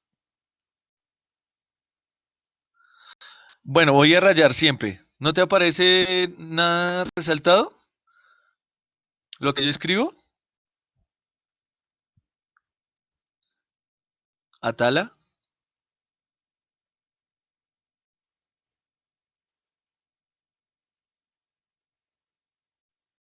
Ah, ok, ok. Entonces voy a tratar de rayar todo de aquí en adelante, ¿vale? Y entonces ahora miremos el tercer ejemplo. Aquí en este tercer ejemplo, vean, tenemos ácidos que son el potasio y el rubidio. Pero vean que comparativamente hablando, arriba dijimos que el potasio era el blando, ¿cierto? Pero si nosotros lo comparamos con el rubidio, pues es más duro el potasio que el rubidio. Entonces, en este caso, como esto es una escala relativa, pues aquí nuestro ácido duro será el potasio, nuestro ácido blando será el rubidio. Y si comparamos el fluoruro con el yoduro, pues el fluoruro será nuestra base dura, el yoduro será nuestro ácido blando, nuestra base blanda, ¿cierto? Y entonces, ¿qué va a pasar? Que nuestra reacción prefiere ocurrir en donde el duro, ¿cierto? El ácido duro que vendría siendo este, va a ir con la base dura y nuestro base blanda va a ir con nuestro ácido blando. ¿Listo? Entonces aquí, fíjense que aquí voy a tener el ácido duro con la base dura y aquí voy a tener el ácido blando con la base blanda. Entonces sí, Carol, la preferencia cuál es? Que nuestra reacción ocurrirá en el sentido en donde quede duro con duro y blando con blando. Y entonces esto también aplica para este caso de acá. Vean que aquí nos queda el duro con el duro y aquí nos queda el blando con el blando. ¿Listo? Vean que aquí tengo otro par de ejemplos, perdónenme ahí, que la idea eran las animaciones para que nosotros determináramos en qué sentido ocurría la reacción. Y entonces vean, tenemos de nuevo el fluoruro y tenemos de nuevo el yoduro. El fluoruro será una base dura, vean aquí está escrito, una base dura, y el yoduro será una base blanda. Y si comparamos el mercurio con el berilio es más pequeño que el mercurio, obviamente. O sea que este ácido berilio sería nuestro ácido duro y el mercurio sería nuestro ácido blando. Entonces la reacción, ¿cómo va a ocurrir? Va a ocurrir en el sentido de izquierda a derecha porque la idea es que duro tiene que ir con duro y blando tiene que ir con blando. O sea que si nosotros combinamos estas dos cosas que están aquí, se nos van a formar estas dos cosas que tengo acá. ¿Sí? En el sentido contrario, no ocurriría nada. ¿Listo? Porque estaría violando esto que decimos acá. Duro prefiere con duro, blando prefiere con blando. Miremos, por ejemplo, esta que fue lo que hicimos en el laboratorio, que nosotros teníamos bromuro de plata, yoduro de plata, sulfuro de plata, ¿se acuerdan? Aquí en este caso vean que solamente tengo en cuenta nuestro ácido, es uno solo, que es la plata, pero tengo unida una base, ¿sí? El ion plata es un ácido blando, porque si nosotros miramos aquí, la plata está por allá abajo, es un metal que tiene alta electronegatividad, o sea que es más blando que duro el ion plata. Y entonces, si nosotros comparamos las bases que tenemos aquí, el ion bromuro es una base dura y el ion yoduro es una base blanda. Y entonces, como nuestro catión aquí es un ácido blando, pues este ácido blando prefiere estar con la base blanda que con la base dura. Entonces, si nosotros combinamos una solución que tiene bromuro de plata con algo, solución que tenga ion yoduro, se nos va a precipitar el yoduro de plata. ¿Por qué? Porque aquí nos va a quedar blando con blando. Lo mismo ocurre en este sentido, vean. Aquí si yo comparo el cadmio y el mercurio que están en el mismo grupo, el mercurio está por debajito, ¿cierto? Entonces, este vendría siendo nuestro ácido duro, este vendría siendo, digo una cosa y escribo otra. Ácido duro, el mercurio sería nuestro ácido blando, ¿cierto? Y en el caso del azufre y el selenio, que también son los aniones y están en el mismo grupo, pues esta base de acá será nuestra base dura y esta será nuestra base blanda. Ven que, anteriormente les dije que la tendencia es de abajo hacia arriba.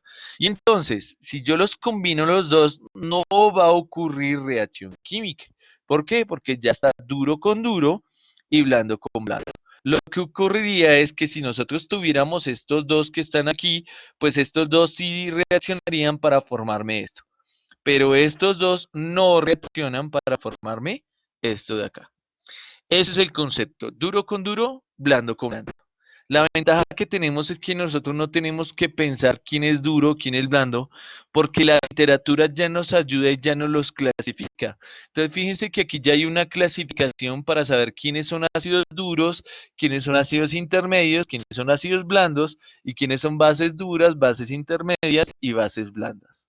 Entonces, nosotros utilizando esta herramienta que ya tenemos aquí, nosotros podemos predecir en qué sentido ocurrirán las reacciones químicas. ¿Listo? Puede que haya en equilibrio, sí, Luis, puede que haya en equilibrio. Lo que pasa es que aquí estamos mirando hacia dónde la reacción química se podría desplazar. ¿Qué se hace con los que son intermedios? Como son reacciones o es digamos que una idea puramente cualitativa, ¿sí? Cuando tú tienes intermedios, lo que tienes que comparar es entre ácidos quién es el más duro y entre bases quién es la más dura y dirigirte con eso.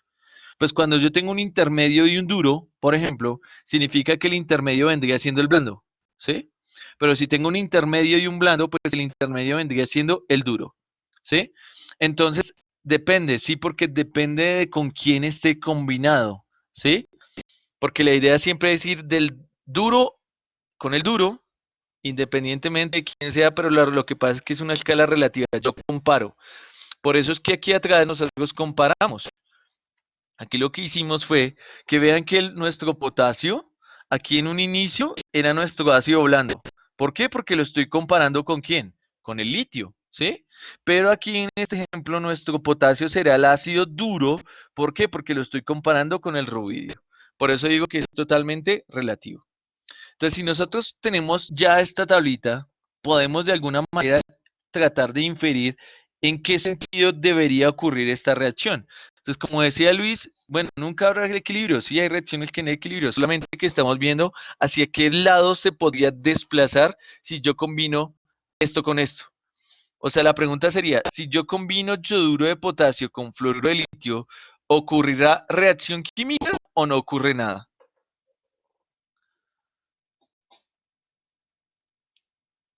Vamos a ver con los ejemplos, Marian, a ver si encontramos intermedios ahí. ¿Listo?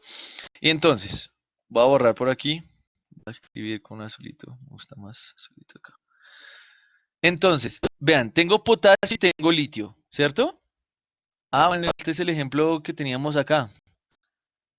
No, entonces este no. Vamos el segundo. Este de acá, perdón. Este de aquí. Que el otro ya lo teníamos. Y entonces, vean que nuestro ácido sería nuestro catión. O sea, aquí tengo sodio y aquí tengo cobre. ¿Listo? Si miramos la ubicación que tienen en la tabla periódica, el cobre está más a la derecha, quiere decir que es más electronegativo, o sea que debería ser más blando. Si no tenemos en cuenta eso, pues simplemente podemos venir aquí a la clasificación y decir, vean, tengo sodio, el ion sodio, ¿qué es? Un ácido duro, ¿cierto? Entonces tengo ion sodio, ácido duro. ¿Vale? Tengo el ion cobre, en este caso el cobre más uno, y entonces vean que el cobre más uno está por aquí y es un ácido blando. ¿Listo? Entonces tengo blando por aquí. Ahora si comparamos las bases, que es el anión, tengo el ion yoduro que está por acá. Vean que el ion yoduro sería una base blanda, ¿cierto? Y tengo el ion fluoruro que está por aquí, que vendría siendo una base dura. Entonces tengo duro con blando y blando con duro. Entonces, si yo combino yoduro de sodio con fluoruro de cobre 1, ahí sí va a ocurrir reacción química. Va a ocurrir. ¿Por qué? Porque la tendencia será que el sodio se va con el flúor, ¿cierto? Para que me quede duro con duro. Y el cobre blando, pues irá con el yoduro blando. O sea que la reacción sí ocurrirá. ¿En qué sentido? En la que está escrita. O sea que iría en este sentido. ¿Vale? Si miramos, por ejemplo, este segundo ejemplo que tenemos acá. Listo, voy a borrar. Miramos el segundo. Vean que tengo el H más es un catión, ¿cierto? O sea que es un ácido de Lewis, pero es un ácido de Lewis duro. Entonces, vean, tengo duro acá, ¿vale? Y lo voy a poner el mercurio. Aquí el mercurio más 2 es un ion bastante grande, está por allá abajo, es bastante electronegativo, o sea que es un ácido blando, ¿sí? Entonces tengo blando aquí. Y si yo ahora comparo el ion cloruro con el ion sulfuro, ¿cierto? ¿Qué esperaríamos nosotros? Pues el ion sulfuro, si miramos esta tendencia que está por acá, la que teníamos hace un rato, la dureza en un grupo, en un periodo, perdón, aumenta de izquierda a derecha, o sea que las bases se vuelven más duras aquí y aquí son más blandas. Si comparamos el azufre y el cloro, pues el azufre está a la izquierda del cloro, ¿cierto? O sea que comparativamente hablando, el azufre vendría siendo ¿quién? El blando y el cloro vendría siendo ¿qué? El duro, ¿cierto? Y entonces, ¿qué va a pasar? Que esta reacción química no puede ocurrir, ¿sí? No puede ocurrir tal cual como está escrita. ¿Por qué? Porque ya tengo blando con blando y ya tengo duro con duro. Lo que ocurriría es que si nosotros tuviéramos esto sí reacciona para formarme ¿qué? Esto que tengo acá, ¿sí? O sea que si, dado el caso, tuviéramos estos como reactivos, estos sí me formarían estos productos. Así como la tenemos escrita, no va a ocurrir nada. ¿Listo? En esta sí, en esta no, ¿cierto? Porque es lo que estaba antes, ¿cierto? Y entonces, si nosotros quisiéramos ver si ocurre o no ocurre esta reacción química de aquí, ¿qué me dirían? ¿Ocurre o no ocurre? Esa que está ahí.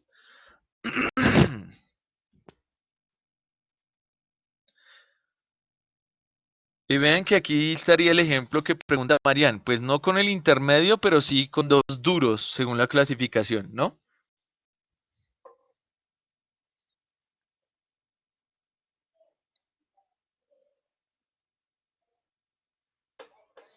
¿Ocurrirá la reacción química tal cual como está escrita, sí o no?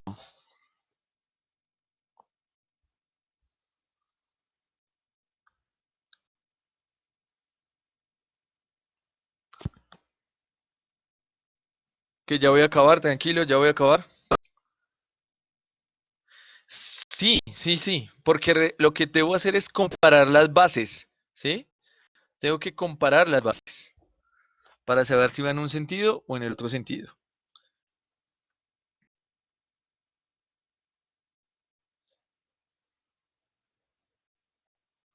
Entonces Laura dice, no ocurre. Valeria dice no, Vanessa dice no, María dice no. Entonces vamos a revisar.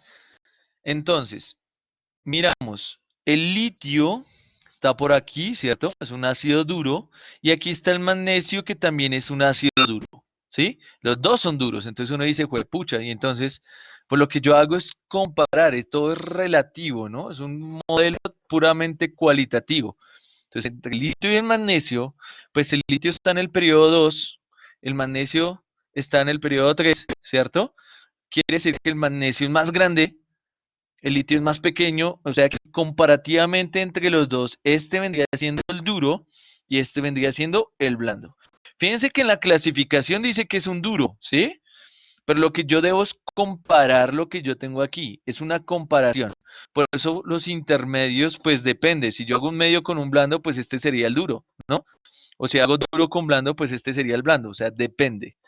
Y entonces en este caso litio es duro, magnesio es un ácido blando. Entre el ion fluoruro y el ion bromuro, pues el ion fluoruro sería una base dura y el ion bromuro, relativamente hablando con el otro, sería una base blanda, ¿cierto?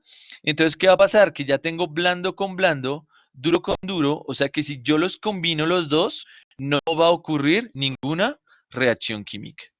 Entonces, Laura, Valeria, Vanessa, María, muy bien, no ocurre reacción química. ¿Qué ocurriría? Que si yo tuviera esto, estos sí reaccionarían para formarme estos que están acá. ¿Sí ven? O sea, realmente lo que yo hago es una comparación y siempre tiene que ir el duro con el duro y el blando con el blando. ¿Listo? Y entonces, digamos que vamos a hacer esta que está aquí,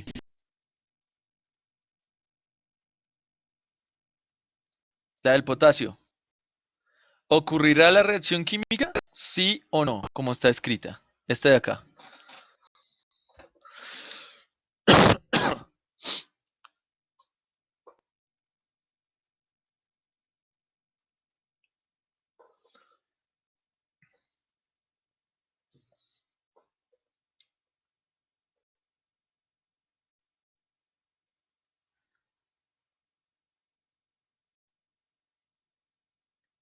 A ver qué me dicen.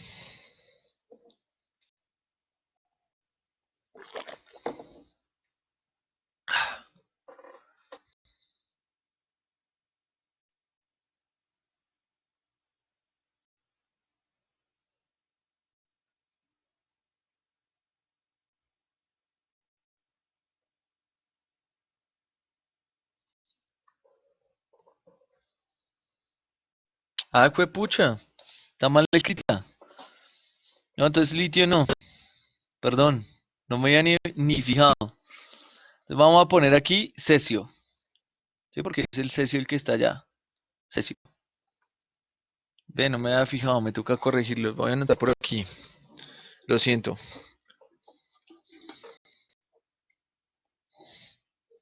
Tóngalo, chao.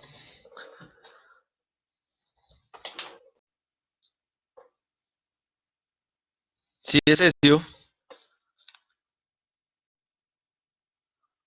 En la que ofrece base blanda dice ácido blando. ¿La anterior? Ay, sí, hijo de pucha. Es que lo copié de arriba. Me copié de arriba y no lo cambié, lo siento. Sí, sí, sí, sí, sí. Gracias, Marian, gracias. No, no me había ni fijado yo. Bueno, y si esto fue la sesión, entonces, ¿hacia qué lado iría? Aquí cambiar diapositiva. Revisar.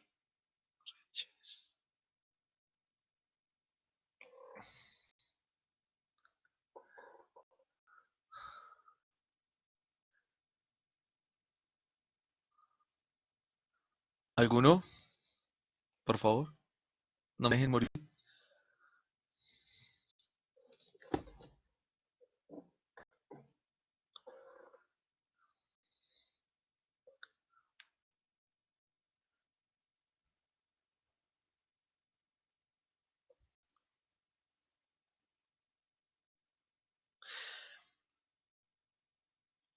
Muy buena pregunta, Luis. Precisamente tomé ese ejemplo para explicarlo, porque en algunos casos el tiocianato, que es este, es un ligante ambientado. ¿Qué quiere decir? Que se puede unir o por el azufre o que se puede unir por el nitrógeno. Entonces depende. Por eso es que está clasificado de dos maneras, ¿vale? Y entonces aquí, potasio y cesio, pues el potasio vendría siendo el ácido duro, el cesio vendría siendo el ácido blando, ¿cierto? Y entre el clorato del tiocianato o isotiocianato, pues el perclorato vendría siendo nuestra base dura, el tiocianato vendría siendo nuestra base blanda. Entonces, si nosotros combinamos estos dos, aquí no va a ocurrir ninguna reacción química, porque ya está duro con duro y blando con blando. Entonces, vean, eso es lo que yo quiero que ustedes puedan interpretar. Esta inorgánica es de interpretación, no aprenderse las cosas de memoria, sino interpretación. Si nosotros tenemos la herramienta aquí y vemos más o menos cómo varían las tendencias, pues podríamos explicar la dirección en la que ocurre una reacción química, por ejemplo. ¿Listo? ¿Alguna pregunta hasta ahí?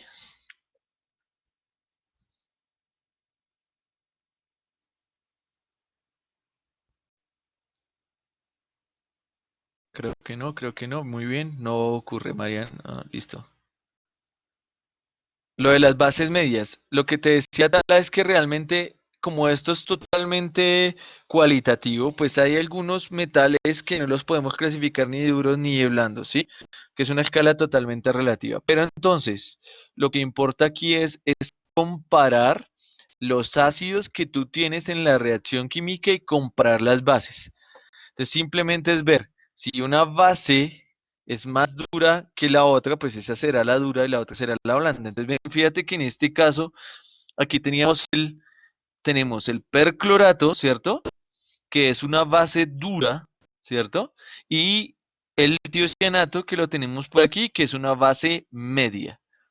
Entonces, fíjate que solamente es de comparación. Yo tengo que compararlo los dos.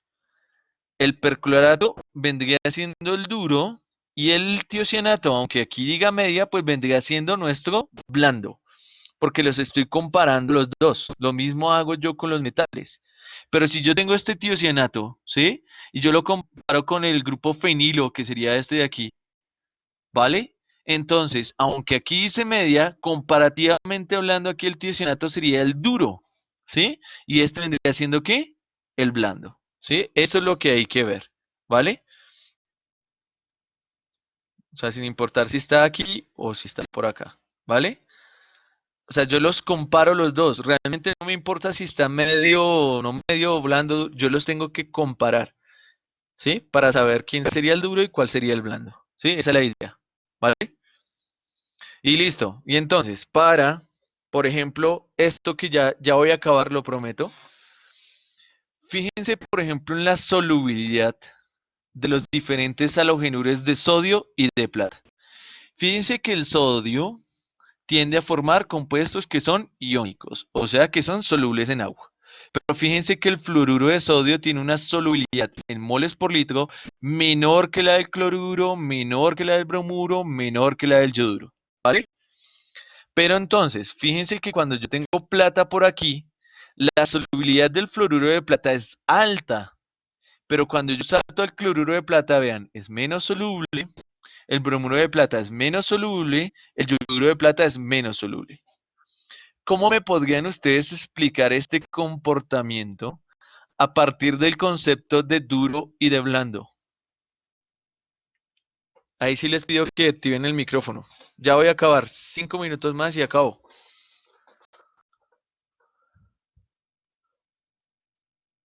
¿Por qué la solubilidad de los halogenuros aumenta y por qué la solubilidad de los haluros de plata disminuye?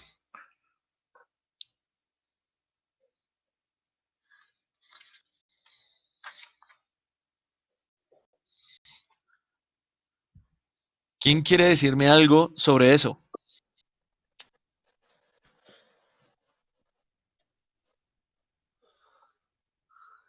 Profe, Diría, ok. dale, dale. Natalie, dale. Dale, Es que Natalie.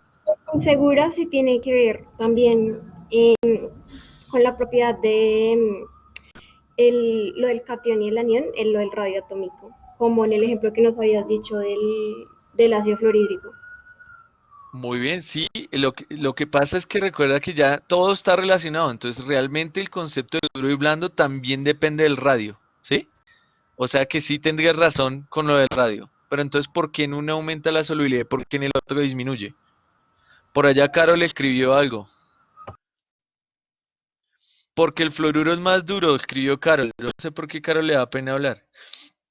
Entonces, Laura, ¿tú querías decir algo? Laura Morita.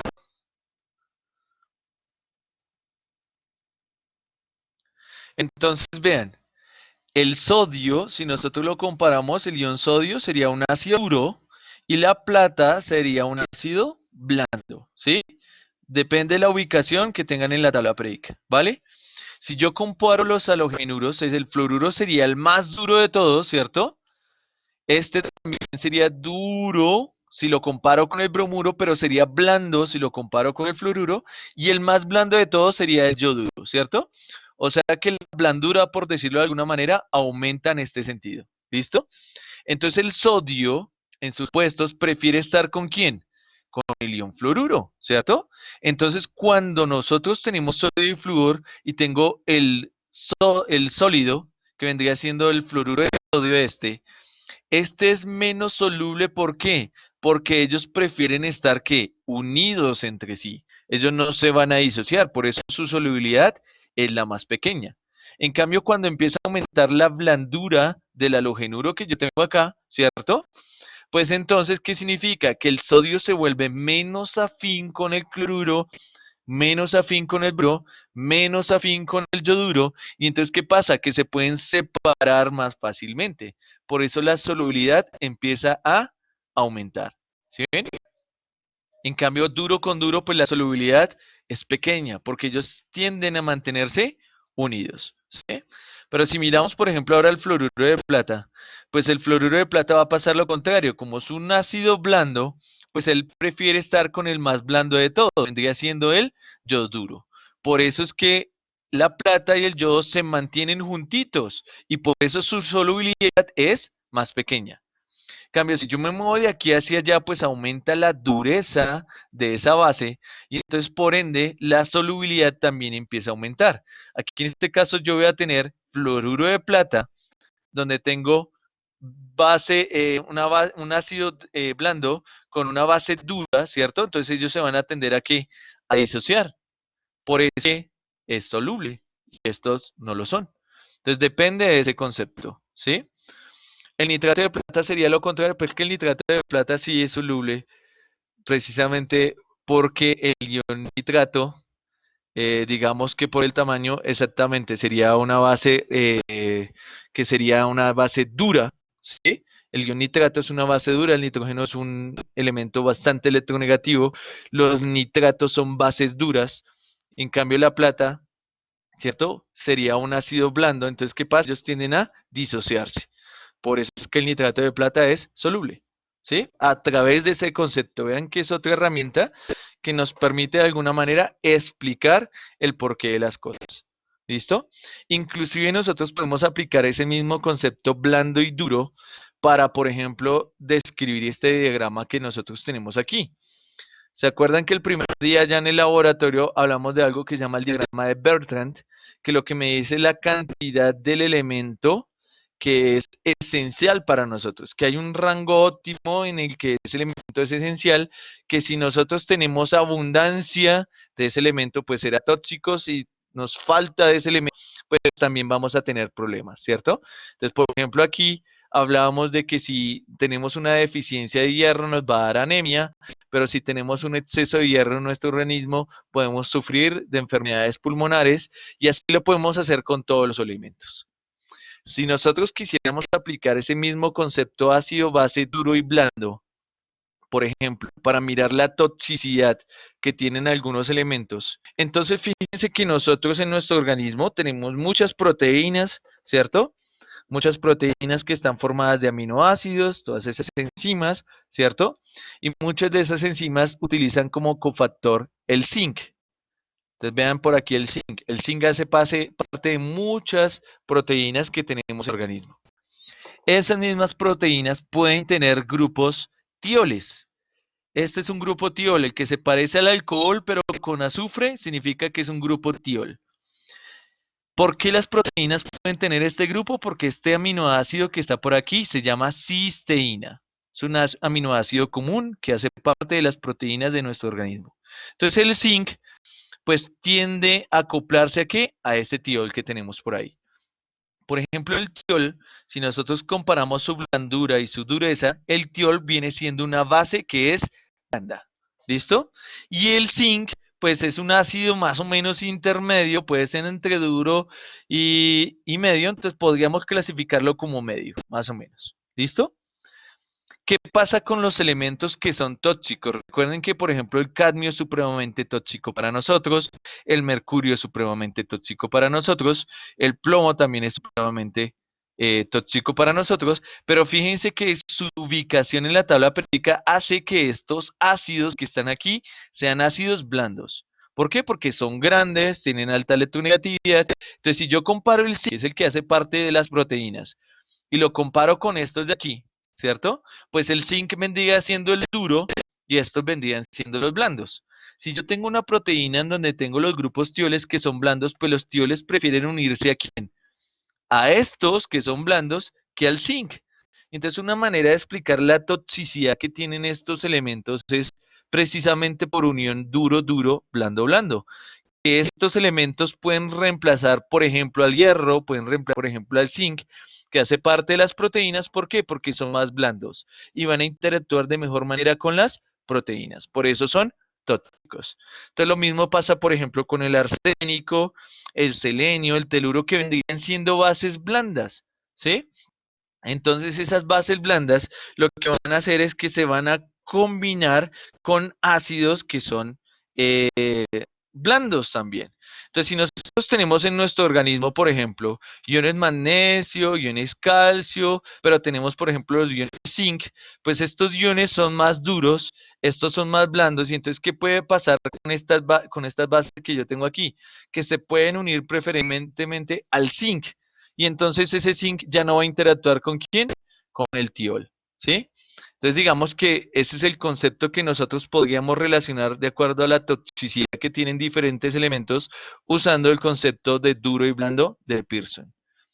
Por ejemplo, el berilio que está por allá es un ácido supremamente duro, ¿cierto?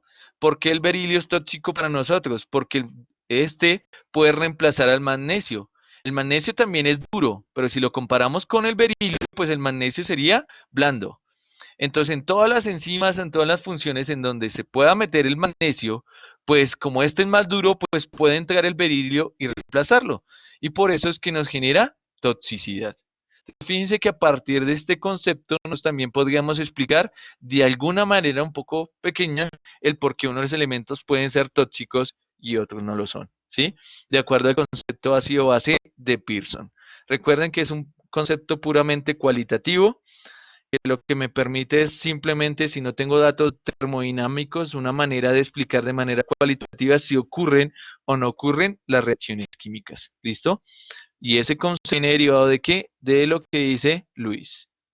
Obviamente también la solubilidad, mira que la solubilidad también la explicamos en función de duros y blandos, ¿cierto? De la interacción que pueden haber entre iones de diferente carga. ¿Cómo se llama el diagrama? El anterior se llama el diagrama de Bertrand. Te lo voy a escribir aquí con B mayúscula. Bertrand. ¿Listo? Digamos, todos los elementos tienen un diagrama de Bertrand que me indica cuál es la dosis óptima de ese elemento en el organismo.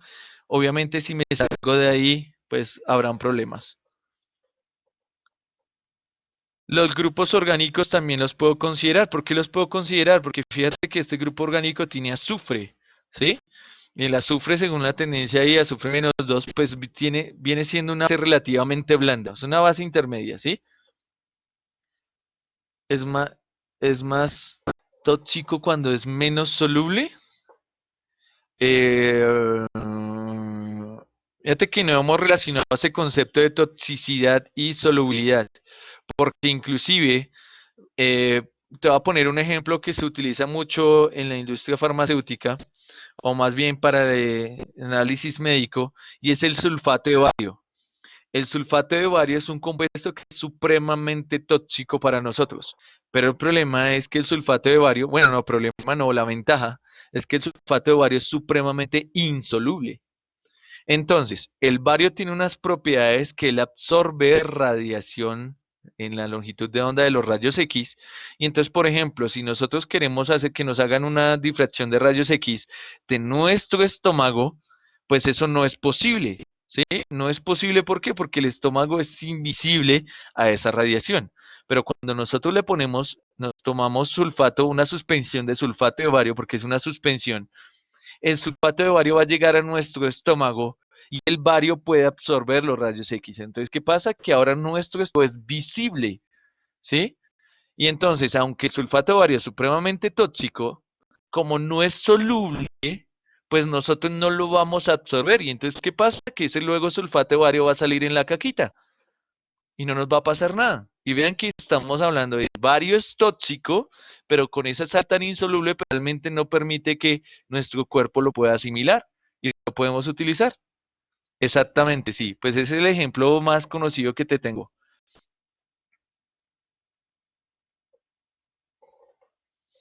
¿Alguna otra pregunta por ahí?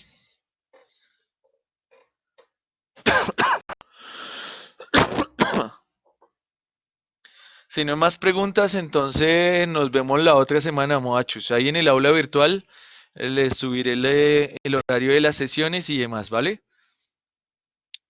Cualquier cosita me escriben al foro o al correo electrónico. Dime, Deina, señora.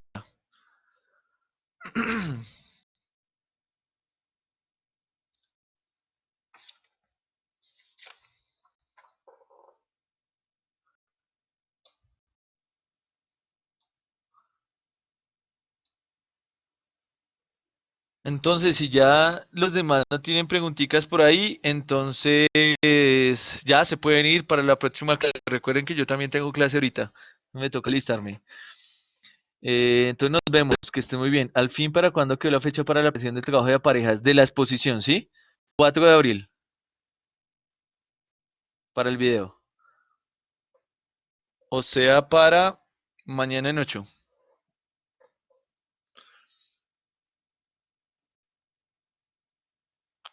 Listo, muchachos. Entonces, muchas gracias por su atención. Qué pena lo poquito Qué pena lo terrible, qué pena lo aburrido.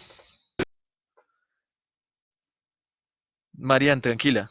Ya después te reviso esta tarde. Te contesto. La otra semana no tenemos parcial, no, mujer.